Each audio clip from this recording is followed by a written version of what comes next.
ผู้ปรารถนาเงินก็ให้ได้เงินเด้อสาธุผู้ปรารถนาทองก็ให้ได้ทอง สาธุ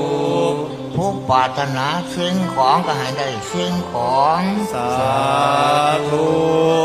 ผู้ปรารถนาจากสิ่งนี้มดนี้ก็ให้มดนี้มดสินเลิศ สาธุ หมายของว่าอยากได้อันใดก็ให้ได้อันนั้นองค์ต่อไปกับศรีอริยเมตไตรอีก 2,332 ปีก็จะหมดศาสนาพระโคดม